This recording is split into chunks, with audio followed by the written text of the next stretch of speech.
They thought she was just another quiet black girl who would keep her head down and take the insults. They thought the shoves in the hallway, the milk spills in the cafeteria, and the whispers of the N-word behind her back would break her. But what they didn't know was that Ariana Jackson wasn't built to bow. She had fists trained by years of discipline, a spirit forged in fire, and parents who taught her never to let injustice slide. So, when a group of white bullies cornered her in the locker room one afternoon laughing and recording, they expected tears. Instead, they met their worst nightmare. And the fight that followed wouldn't just shake the school, it would force the entire board to decide if they'd protect the truth or protect the bullies. But before we dive into this story, don't forget to hit that subscribe button, give this video a thumbs up, and drop a comment telling me where you're watching from. It was Ariana Jackson's first day at Ridgeview High School. She held her school bag close as she walked through the busy hallway. Lockers banged, kids laughed and shouted, and sneakers squeaked on the shiny floor. Everyone seemed to know each other, everyone except Ariana. She was the new girl. She had just moved to this town with her parents. Her mom got a new job, so Ariana had to leave her old school and friends behind. As she walked, Ariana noticed people staring at her. Some stared at her braids. Some whispered to each other. A few even smirked, like they were already making fun of her. Ariana pretended not to notice. She remembered what her mom told her that morning.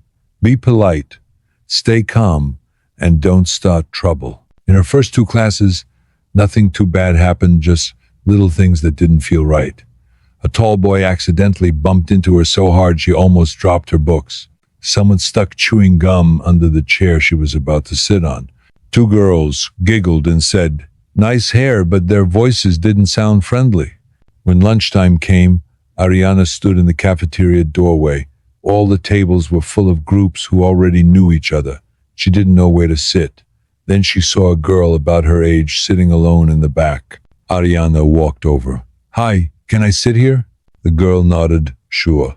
"My name's Ariana," she said. "I'm Tasha," the girl answered quietly. As they ate, Ariana noticed Tasha kept glancing at a table in the middle of the cafeteria. It was the loudest table, filled with white kids who laughed a lot. In the middle sat Chloe, a pretty blonde girl who seemed to be in charge.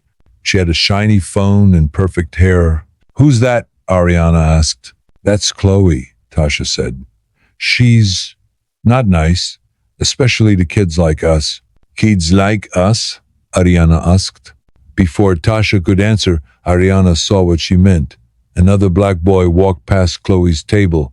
One of her friends stuck out his foot and tripped him. The boy almost fell, and the whole table laughed. Ariana felt heat rise in her chest. She had seen bullies like this before at her old school. She hated it.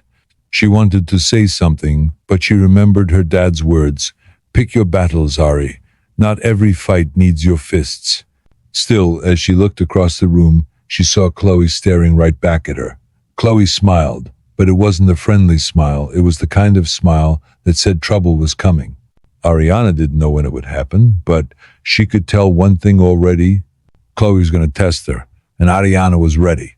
The next day, Ariana walked into school early. She wanted to find her classes before the hallways got too busy. She thought maybe she could have a quiet day, but she was wrong. When she opened her locker, she found a small piece of paper stuck inside. It said, "Go back where you came from." The words were written in big, messy letters. Ariana felt a tight knot in her stomach. She looked around, but no one was near her. Whoever put it there was already gone. She took a deep breath, crumpled the note, and threw it away. She told herself, "Don't give them the reaction they want." Later, in math class, Chloe sat 2 rows behind Ariana. Every time the teacher turned to write on the board, Chloe made little clicking sounds as if taking fake pictures of Ariana. Her friends giggled. Ariana ignored them. At lunch, Ariana sat with Tasha again. But this time, Chloe's group didn't just watch from their table. They got up and came over. Chloe leaned on the table and looked at Ariana's braids. "Wow," she said loudly so everyone could hear. "Did you do that yourself, or do you pay someone to stick yarn in your hair?" Her friends burst out laughing. Ariana's hands tightened around the fork. It's my hair, she said simply. Chloe shrugged. If you say so. Then she reached out, like she was going to touch it. Ariana moved her head back. Don't touch me, she said firmly. The cafeteria went quiet for a moment. Some kids turned to watch. Chloe smiled, but it wasn't friendly. It was the kind of smile that meant she wasn't done. Relax, Chloe said. I was just curious. I've never seen hair like that in real life before. Ariana could tell Chloe was trying to make her feel small, but instead of getting angry, Ariana stood up, picked up her tray, and walked away. She heard Chloe's friends whisper and laugh, but she didn't look back. After school, Ariana's dad picked her up. He noticed she was quiet. Everything okay, Ari? He asked. Yeah, she said softly. She didn't want her parents to worry. Not yet. That night, she lay in bed thinking about the note, the laughter, and Chloe's fake smile. She remembered Tasha's warning, they'll come for you next. She knew it was true. This was only the beginning. But Ariana also knew something else. She had been through tougher things before. She wasn't weak. She wasn't scared. And if Chloe wanted to push her, one day she was going to push back. A few days passed. Ariana kept to herself. She went to class, ate lunch with Tasha, and went home. She thought maybe the bullies would get bored and leave her alone. But Chloe and her friends were not done. It was Friday afternoon. The last class of the day was gym. Everyone changed into sports clothes in the girls' locker room. Ariana was tying her sneakers when she noticed Chloe whispering to two other girls. They kept glancing at her and laughing. Ariana ignored them and went to the basketball court. She played well, scoring a few points for her team. Some kids even clapped for her. She saw Chloe frown. When class ended, Ariana went back to the locker room to change. Most of the girls had already left. She was alone at her locker when she heard the door open again. Chloe walked in, followed by two of her friends. They stood in front of Ariana's locker, blocking her way. Nice game today, Chloe said in a fake sweet voice. You think you're better than us now? I don't think about you, Ariana said, trying to grab her bag. One of Chloe's friends stepped forward. Careful, Chloe. She might hit you with one of her braids. The girls laughed. Ariana stayed calm. Move, please. I need to go. But they didn't move. Instead, Chloe pulled out her phone. Smile for the camera, she said. I'm going to post this so everyone sees how tough our new girl is. Ariana's heart beat faster. Don't record me, she warned. Oh, what are you going to do? Chloe teased. She stepped closer and shoved Ariana's shoulder. Ariana took a step back. I said, don't touch me. The second shove was harder. Chloe's friends laughed and chanted, fight, fight, fight. Ariana felt her patience snap. All week, she had tried to walk away, but now they were in her space, putting their hands on her. Her dad's voice echoed in her mind. Stand up for yourself, but only when you have no choice. And right now, she had no choice. Chloe shoved her again, but this time, Ariana blocked her arm and pushed her back. Chloe stumbled, shocked. Before Chloe's friend could grab her, Ariana stepped aside and swept her leg, making the girl fall to the floor. The other one tried to grab Ariana's hair, but Ariana twisted her wrist and moved out of reach. The fight lasted less than a minute, but by the end, Chloe and her friends were on the ground, hair messy, faces red. Ariana stood above them, breathing hard. You wanted a video? She said, looking at Chloe's phone on the floor. Post that. Then she picked up her bag and walked out, leaving them speechless. By Monday morning, everyone in Ridgeview High knew about the fight. It started with one short video on social media. Someone had recorded the last part, Ariana standing over Chloe and her friends in the locker room, but the video didn't show the shoving, the insults, or the way they cornered her first. It only showed Ariana looking like the winner. The comments under the video were mixed. Some kids wrote, she's a beast, or don't mess with her. Others wrote, wow, violent much? Or she should get suspended. When Ariana walked into school, heads turned. Some kids smiled at her, some stared, and some whispered as she passed. At lunch, Tasha looked worried. They're making it sound like you attacked them for no reason. she said. I don't care what they say, Ariana replied, though deep down she did care. She didn't have to wait long to see Chloe again. Chloe walked into the cafeteria with a bandage on her arm and a fake sad look on her face. Her friends followed, carrying trays of food. Careful, everyone, Chloe said loudly as she passed Ariana's table. She might attack you if you breathe wrong. Some kids laughed. Ariana stayed quiet. She didn't want to give Chloe more attention. But later that day, Ariana was called to the principal's office. The principal, Mr. Harris, sat behind his big desk. Chloe and her parents were already there. Chloe's mom wore a fancy suit and a very angry expression. Her dad crossed his arms and glared at Ariana. Ariana, the principal said, there's been a serious complaint about your behavior. Ariana stood straight. I was defending myself. They cornered me in the locker room. Chloe's mom shook her head. My daughter says you attacked her without any reason. She has bruises to prove it. That's not true, Ariana said. Mr. Harris sighed. We'll need to speak with your parents. I'll be calling them today. There will also be a meeting with the school board to decide what happens next. When Ariana got home, her mom was already on the phone with the school. Her dad stood nearby, listening with a hard look on his face. They're trying to make you the bad guy, her mom said after hanging up. We're going to that meeting, and we're not letting them get away with this.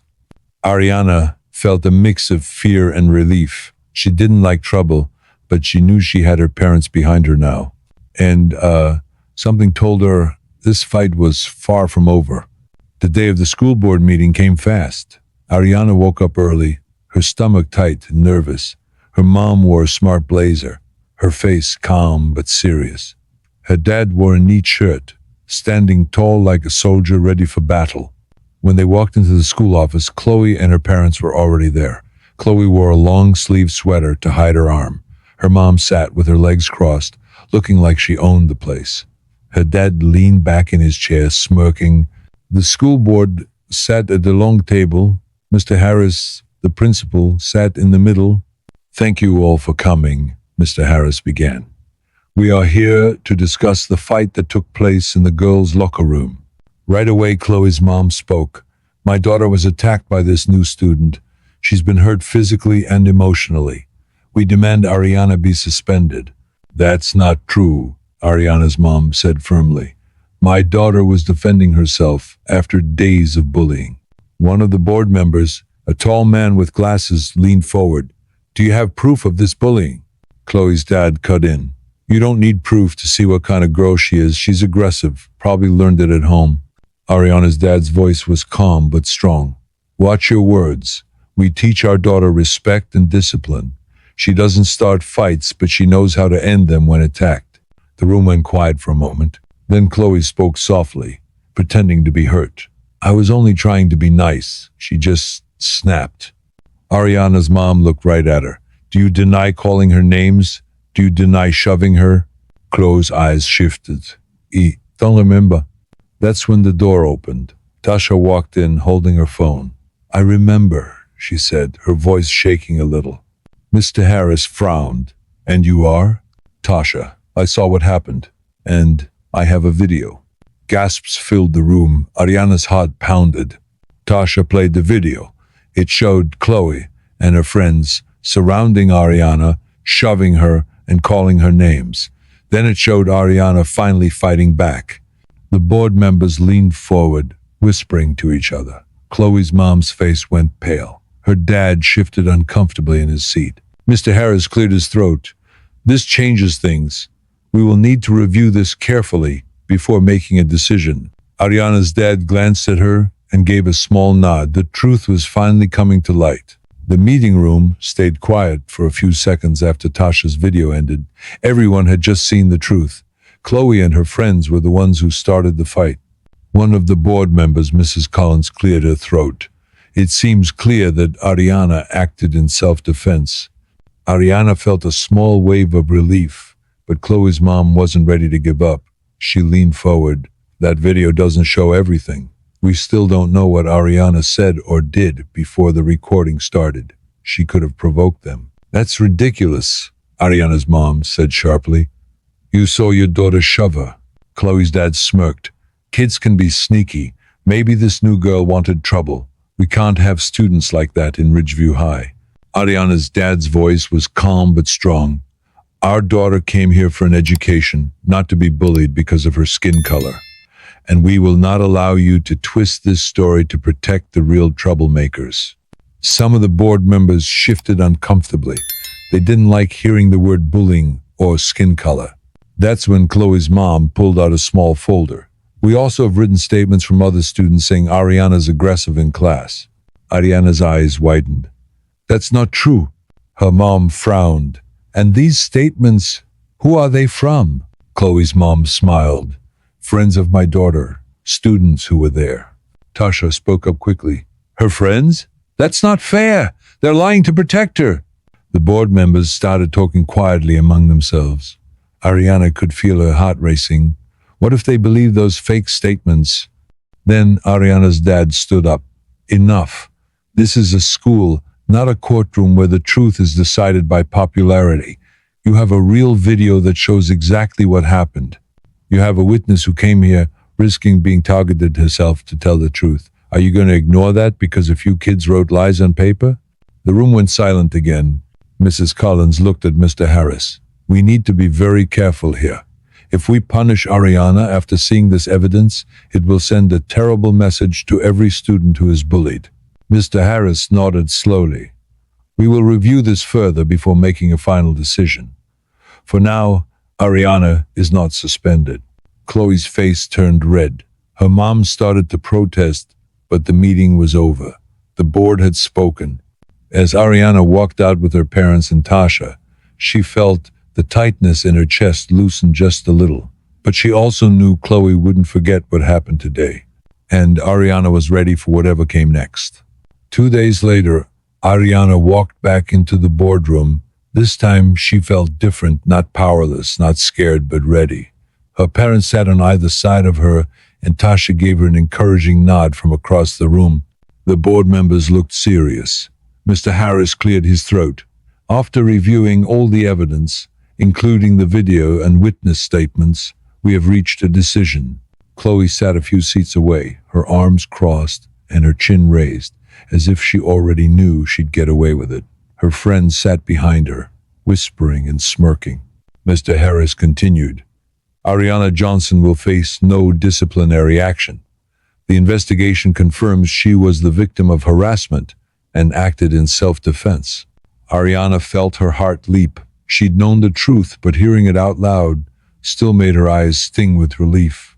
But Mr. Harris wasn't finished. He turned toward Chloe and her friends. As for Chloe Mitchell, Madison Lane, and Brittany Cole, you will each be suspended for 2 weeks for initiating physical aggression, engaging in verbal harassment, and violating the school's anti-bullying policy. Gasps rippled across the room. Chloe's smirk faded instantly. What? She blurted. You can't. Yes, we can, Mrs. Collins interrupted firmly. We also recommend that you attend mandatory sensitivity and respect training before returning to school. Chloe's mom shot up from her chair. This is outrageous. My daughter is not a racist. Ariana's dad spoke up calmly. Then she'll have no problem learning how to treat people equally. Several parents in the audience nodded in agreement. A few even clapped quietly. The board wrapped up the meeting, but Ariana noticed something different as she stood to leave. People were looking at her not with pity but with respect. On the way out, Chloe brushed past her, muttering under her breath, "This isn't over." Ariana didn't stop walking. She just said loud enough for Tasha to hear, "It is for me." Outside the building, Tasha threw her arms around Ariana. "You did it. You didn't just win, you showed them they can't get away with this." Ariana smiled. "We did it. You stood by me when you didn't have to." Her mom rested a hand on her shoulder. "This was bigger than just a fight at school. You stood up for yourself and for every other kid who's been made to feel like they don't belong." Ariana looked back at the school, the sunlight catching on the tall glass windows. For the first time since she'd arrived at Ridgeview, it didn't feel like an enemy's territory. It felt like her school now, and no matter what Chloe or anyone else tried next, Ariana knew she had a voice and people who would help her use it. The following Monday, Ariana stood at the gates of Ridgeview High, her backpack slung over one shoulder. The air felt lighter, and for once, the knot in her stomach was gone. When she walked in, she could feel eyes on her, but not the mocking stares from before. Some students looked curious, others looked impressed, and a few gave her small, supportive smiles. Tasha was waiting for her at her locker. "Girl, you have no idea how much you missed while you were gone," she said with a grin. "Chloe's crew is officially dethroned." Ariana raised an eyebrow. "What do you mean?" Tasha lowered her voice. "People saw that video. They saw the truth. Even some of Chloe's so-called friends are avoiding her now. Turns out, bullies lose their power when everyone stops being scared of them." As they headed to first period, a boy from Ariana's math class stopped her. "Hey, I just wanted to say I'm sorry for not speaking up before. You didn't deserve what they did to you." Ariana smiled politely. "Thanks, I appreciate that." It wasn't an instant fix, but it was a start. By lunchtime, Ariana noticed the cafeteria had shifted. Chloe sat at her usual table, but this time it wasn't crowded. Madison and Brittany weren't there, probably serving their suspension, and only two girls sat with her, both scrolling on their phones, barely paying attention. When Ariana and Tasha walked past, Chloe shot her a glare, but Ariana didn't flinch. She kept walking, her head high. At their own table, Tasha leaned in. "You see that?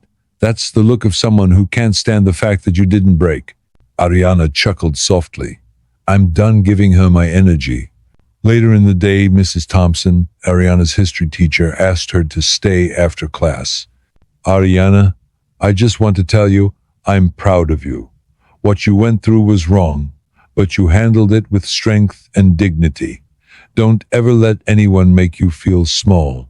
Those words sank deep. For the first time since she'd transferred, Ariana felt like she belonged.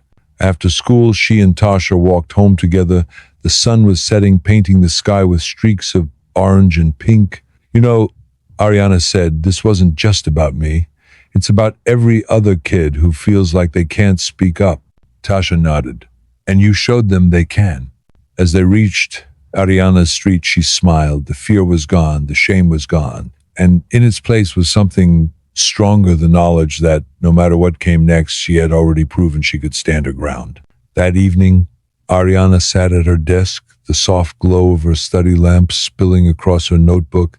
For weeks, she hadn't been able to focus on anything. Her homework had been rushed, her mind constantly replaying the hurtful moments she'd endured. But tonight felt different. The silence in her room was no longer heavy. It was peaceful. She opened her journal, flipping past pages filled with angry scrawls and tear-stained ink. Then she took a deep breath and began to write. "They tried to take my voice, but all they did was make me louder. They tried to make me feel small, but I stood taller. I'm not a victim. I'm proof that you can survive and rise above it." Her pen moved with a steady rhythm, each word releasing a little more of the weight she'd carried. There was a knock at her door. Her mom peeked in, smiling softly. "Dinner's ready, sweetheart. But before you come down, I just want to say how proud I am of you. You didn't just fight for yourself, you fought for what's right." Ariana swallowed the lump in her throat. "Thanks, Mom. I couldn't have done it without you and Tasha." Her mom stepped in, wrapping her in a warm hug. "You're stronger than you know, Ariana. Never forget that." At dinner, her little brother asked, "So, does this mean you're, like, famous now? 'Cause I heard people talking about you at the park." Ariana laughed for the first time in a long while. "Not famous, just heard." Later that night, Ariana sat by her window, watching the streetlights flicker. She thought about the hundreds of students who had walked past her when she was being mocked, heads down, pretending not to see. She thought about the boy in math class who had apologized, about Mrs. Thompson's kind words, and about Chloe's empty table. And then she thought about the people out there, beyond Ridgeview High, the ones who might be going through the same thing right now, feeling just as trapped as she once had. She whispered to herself, "I hope they know they're not alone." Her phone buzzed. It was a message from an unknown number.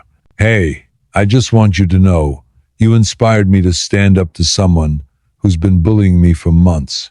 Thank you. Ariana smiled, tears welling in her eyes.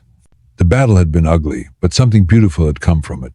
She wasn't just healing, she was helping others heal too. And that, she realized, was the real victory. She closed her journal, feeling lighter than she had in months. Tomorrow would bring new challenges, but she was ready. Because now she knew her worth. The following Monday, Ridgeview High was buzzing with whispers. Ariana walked through the hall, her head high, her confidence restored. She could feel eyes following her, but this time it wasn't with mockery, it was with respect. When she reached her locker, she noticed something unusual, a crowd gathering near the principal's office. Moments later, Chloe stormed out, her face pale and her eyes red from crying. She clutched the crumpled letter in her hand and avoided Ariana's gaze completely. Tasha appeared at Ariana's side, eyes wide with curiosity. Did you hear? Chloe's been removed from the cheerleading squad, and she's been suspended for the rest of the semester. Ariana blinked, taking in the news. Seriously? Yup. The school board finally acted after your mom sent them all those emails and after the student petition went viral. And get this, Chloe's parents have to attend mandatory meetings about her behavior before she can even come back. Ariana felt a strange mix of relief and pity. She didn't wish for Chloe's life to fall apart. She had only ever wanted the cruelty to stop. At lunch, Ariana noticed Chloe sitting alone at the far end of the cafeteria. Her usual posse scattered. Students who used to laugh along with her now avoided her table entirely. Tasha nudged her. Karma, huh? Ariana shrugged. Maybe. Or maybe it's just consequences. That afternoon, during her last class, Ariana's teacher asked her to share a few words about what she had learned from the experience. Standing in front of her classmates, Ariana took a deep breath. I learned that silence helps no one, she began, her voice steady. When we see something wrong and choose to ignore it, we're part of the problem. It's not easy to speak up, but it's worth it. And no matter how alone you feel, there's always someone willing to stand with you. You just have to find them or be that person for someone else. The room was quiet, then slowly the students began to clap. It wasn't loud or dramatic, it was real. After school, Ariana walked home under the golden sunset, her bag feeling lighter on her shoulders. The fight was over, she had her peace back, and she knew her story didn't end here because someone somewhere still needed to hear it. To everyone watching this video, if Ariana's story touched your heart, don't just scroll away. Drop your thoughts in the comments. Do you think Chloe deserved her punishment, or should she have been given another chance? Like this video if you believe in standing up against bullying, and make sure you subscribe to my channel so you never miss another powerful story like this one. Your voice matters, and together we can make a difference.